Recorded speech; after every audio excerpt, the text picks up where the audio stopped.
انس بن مالک فرماتے ہیں ہم نبی پاک صلی اللہ علیہ وسلم کی بارگاہ میں بیٹھے تھے تو حضور نے فرمایا ابھی تم پر ایک شخص آئے گا۔ حضور وہ کون ہے؟ فرمایا وہ جنتیوں میں سے ایک شخص ہے۔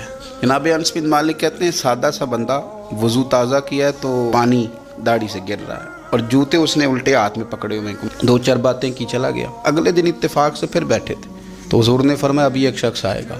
یا رسول اللہ کون ہے؟ وہ ایک جنتی مرد ہے۔ حضرت انس بن مالک کہتے ہیں نظر اٹھائی تو وہی کل والا آدمی، مؤدب بڑا ہے، حضور کی بارگاہ میں آیا تو وضو کر کے آیا ہے، اسی طرح پانی کے قطرے ٹپک رہے، ہاتھ میں جوتے تھامے آ کے بیٹھ گیا، چند باتیں کی چلا گیا۔ اللہ کی قدرت، تیسرے دن پھر حضور نے فرمایا ایک شخص آنے لگا ہے۔ حضور کون ہے؟ وہ جنتیوں میں سے ایک شخص ہے۔ حضرت انس بن مالک کہتے ہیں وہ آیا، بیٹھا، بات چیت ہوئی، ہمیں اس پر بڑا رشک آنے لگا۔ حضور تو کسی کو اشارتاً جنتی کہہ دیں تو اس کی موج لگ گئی، تو اسے تو حضور نے 3 دفعہ جنتی کہا۔ اتنا بڑا اعزاز اس کو ملا ہے۔ حضرت عبداللہ ابن عمر کہتے ہیں وہ جب باہر نکلا تو میں اس صحابی کے پیچھے ہو گیا، میں نے ان سے گزارش کی کہ اگر آپ مناسب سمجھے تو 3 دن مجھے اپنے گھر میں مہمان نہیں بنا لیتے؟ تو کہنے لگے بسم اللہ، میں کوئی امیر آدمی نہیں ہوں، روکھی سوکھی کھاؤں گا، آپ بھی کھائیے گا۔ میں اس کے گھر 3 دن اور 3 راتیں مہمان رہا۔ کیوں؟ میں دیکھنا چاہتا تھا وہ کون سا عمل کرتا ہے جس کی وجہ سے رسول پاک نے 3 دفعہ اسے جنت کی بشارت عطا فرمائی۔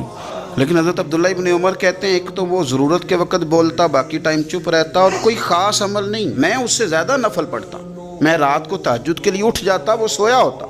ہاں جب وہ کروٹیں بدلتا نا تو پھر اس کی زبان پر میں کوئی اللہ کا ذکر سنتا، وہ سویا رہتا۔ 3 دن 3 راتیں میں رہا۔ میں نے اسے کہا میں جاؤں؟ اس نے کہا ٹھیک ہے آپ جائیں، پر میں پوچھ سکتا ہوں کہ آپ نے یہ مہربانی کس تعلق سے کی؟ جناب عبداللہ ابن عمر کہتے ہیں میں نے اسے کہا بھائی 3 دن تو ہمارے بیٹھے بیٹھے حضور کی بارگاہ میں آیا اور 3 دن رسول کریم نے تیرے لیے جنت کا اعلان فرمایا، لیکن یار میں 3 دن تیری ٹو میں رہا، میں چاہتا تھا کہ میں بھی وہ خیر والا عمل تجھ سے حاصل کروں اور میں بھی کروں تاکہ رب کریم میرے اوپر بھی رحمت فرمائے، پر میں تو سمجھتا ہوں میں تجھ سے زیادہ نفل پڑھتا ہوں، زیادہ صدقات دیتا ہوں، زیادہ خیرات کرتا ہوں، زیادہ وظائف پڑھتا ہوں، تو کون سا ایسا عمل ہے تو بتلا دے۔ کہتے ہیں وہ خاموش ہو گیا، تھوڑی دیر کے بعد بولا، کہنے لگا آپ بالکل درست کہتے ہیں، میں کوئی لمبے چوڑے عبادتیں، ریاضتیں، نوافل نہیں پڑھتا، بس اتنی بات ہے کہ صبح و شام اٹھ کے اپنے دل سے پوچھتا ہوں اللہ کے فضل سے میرے دل میں کسی کے لیے حسد کوئی نہیں، کسی کے لیے بغض کوئی نہیں، یعنی کسی کے لیے عداوت، کسی مسلمان کا بیر میں نے اپنے دل میں پال کے رکھا ہی نہیں، میرا دل بڑا صاف ہے۔